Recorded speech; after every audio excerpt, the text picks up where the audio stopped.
studying your last two. I swim med when turned in. The styren down to mute. And can learn the pole that sunk he died. Imagine a simple example. A corporation purchases a new manufacturing machine to expand its production capacity.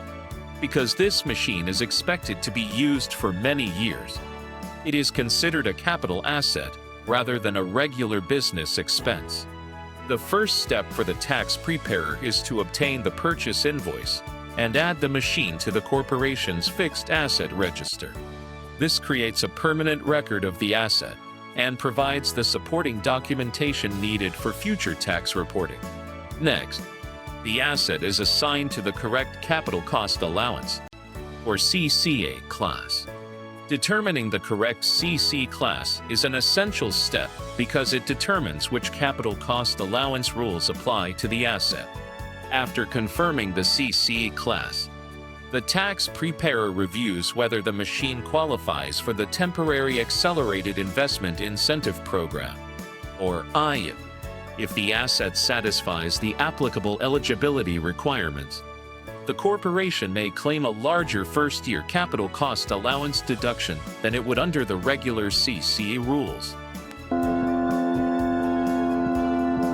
Without the AIIP, the corporation would claim a relatively small first-year CC deduction, and most of the deduction would be spread over future taxation years. With the AIIP, the corporation is able to claim a much larger first-year deduction.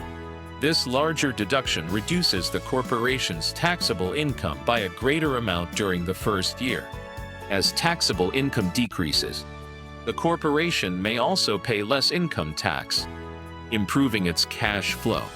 That additional cash can then be used to purchase more equipment, expand operations, invest in new projects, or support future business growth. The important point is that the AIIP changes when the corporation receives the tax benefit. The corporation receives more of the deduction earlier, while the remaining capital cost allowance continues to be claimed over the asset's remaining life according to the applicable tax rules. The overall workflow is straightforward. Purchase the capital asset. Determine the correct CC class. Review whether the asset qualifies for the AIIP. Calculate the enhanced first-year capital cost allowance. Then complete Schedule 8 to record the deduction. This example demonstrates how the AIIP works in practice. Rather than changing the total amount of capital cost allowance available over the life of the asset, the program accelerates the timing of the deduction, allowing businesses to benefit sooner. The key lesson from this case study is simple. When an eligible capital asset qualifies for the Accelerated Investment Incentive Program, the corporation may claim a larger first-year capital cost allowance deduction. This improves cash flow by reducing taxable income sooner, while the remaining capital cost allowance continues to be claimed over future taxation years. Accurate classification, eligibility review, and proper completion of Schedule 8 ensure that the deduction is calculated correctly and fully supported. Let's walk through the same example from start to finish and see how a professional tax preparer applies the Temporary Accelerated Investment Incentive Program using a clear, structured workflow. The process begins when the corporation purchases an eligible capital asset. In our example, the business acquires a new manufacturing machine that will be used in its operations for many years. Once the purchase has been made, the first task is to determine the correct Capital Cost Allowance, or CCA, class for the asset. Every capital asset must be placed into the appropriate CCA class before any capital cost allowance can be calculated. After identifying the correct class, the next step is to confirm whether the asset qualifies for the Temporary Accelerated Investment Incentive Program, or AIIP.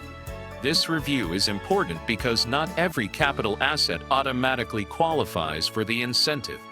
The tax preparer must verify that the applicable eligibility requirements have been satisfied before applying the enhanced first-year deduction.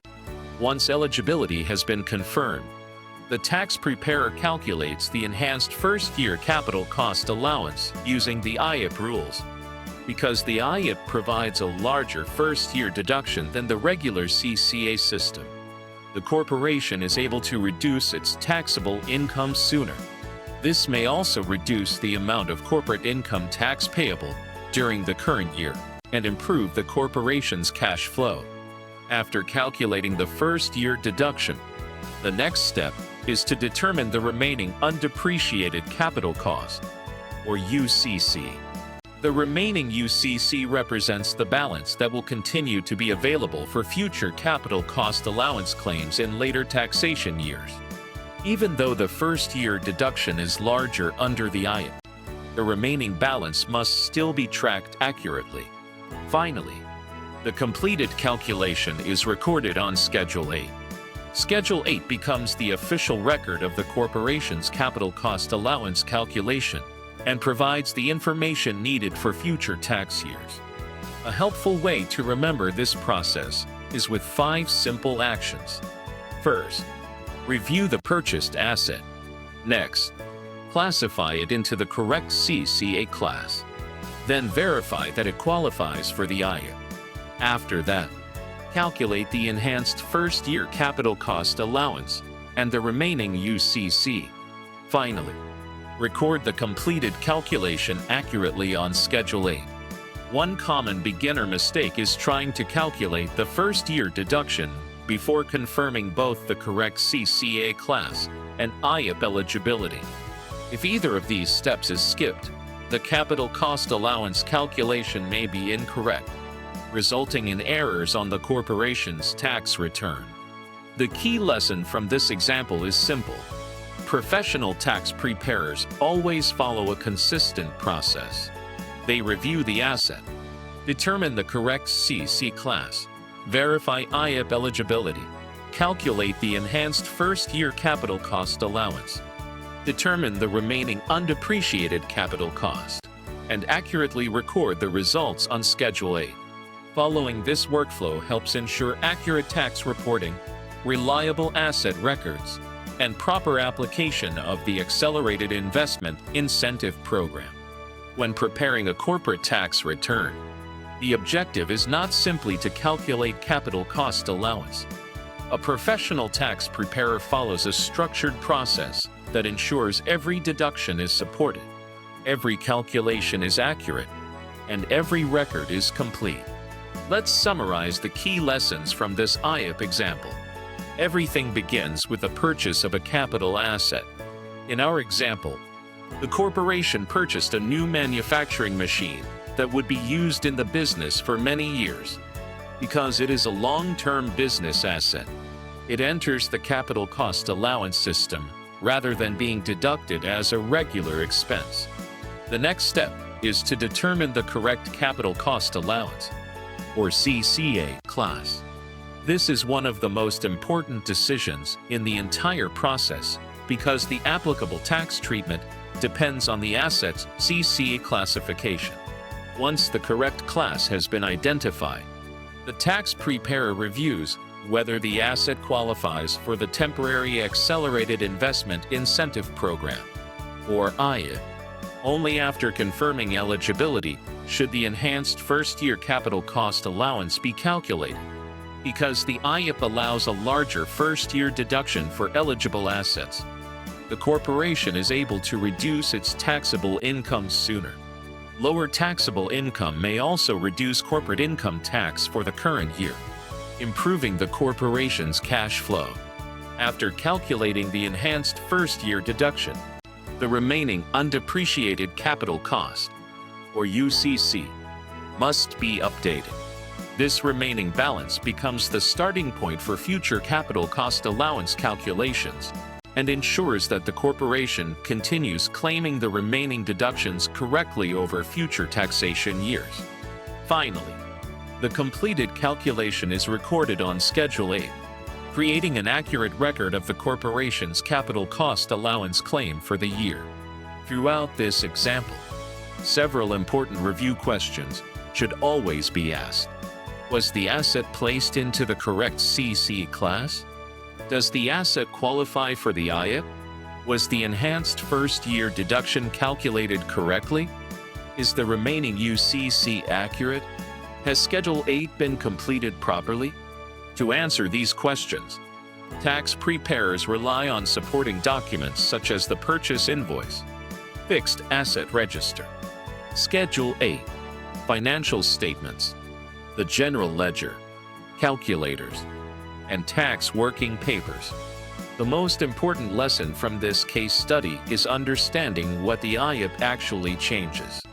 The AIIP generally does not increase the total amount of capital cost allowance available over the life of the asset.